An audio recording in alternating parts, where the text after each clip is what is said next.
പണ്ട് ടെറസിന്റെ പുറത്തൊക്കെ വലിഞ്ഞു കയറി ആന്റണ തിരിച്ച് കഷ്ടപ്പെട്ട് സിഗ്നൽ പിടിച്ച് ദൂരദർശനിൽ കളി കണ്ടിരുന്ന ആളുകളോട് ഒരു കാര്യം ചോദിക്കണം. ഈ രാജ്യത്തെ ഒരു സാധാരണ പയ്യൻ എങ്ങനെയാണ് ക്രിക്കറ്റിന്റെ ദൈവമായി മാറിയത്? സാക്ഷാൽ വക്കാർ യൂനിസിന്റെ ഒരു ബൗൺസർ മൂക്കിലിടിച്ച് ചോരെ കുളിച്ച് നിന്നപ്പോ ക്രിക്കറ്റ് വിട്ട് തന്നെ ഓടിപ്പോകുന്നു ലോകം മുഴുവൻ കരുതിയ ഒരു 16 വയസ്സ് മാത്രമുള്ള ഒരു കൊച്ചു ചെറുക്കൻ അവിടെ തന്നെ നിന്ന് തിരിച്ചടിച്ചു. പിന്നെ അങ്ങോട്ട് Akram, Ambrose, Walsh, Pollock, Muralidharan, Shane Warne തൊട്ട് അക്തർ, ബ്രെറ്റ്ലി എന്ന് വേണ്ട ലോകത്തെ വിറപ്പിച്ച ബോളർമാർ ഓരോരുത്തരും ഇന്ത്യയോട് കോർക്കാൻ ഇറങ്ങുമ്പോ ഉള്ളിന്റെ ഉള്ളിൽ ഒളിപ്പിച്ച് ഏറ്റവും വലിയ ഭയത്തിന്റെ പേരായി മാറി സച്ചിൻ ടെണ്ടുൽക്കർ. പിന്നെ ഇന്ത്യൻ ക്രിക്കറ്റിന് ഒരു കറുത്ത കാലം വന്നു.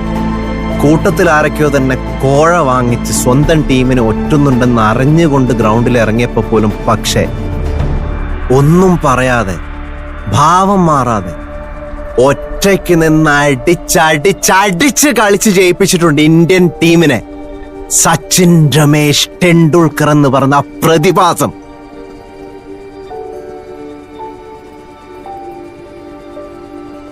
അതിൻ്റെയൊക്കെ ഇടയിൽ എപ്പോഴോ നമ്മളോ അയാളെ പോലും അറിയാതെ അയാൾ നമ്മളെ മനസ്സിലെ ദൈവമായി.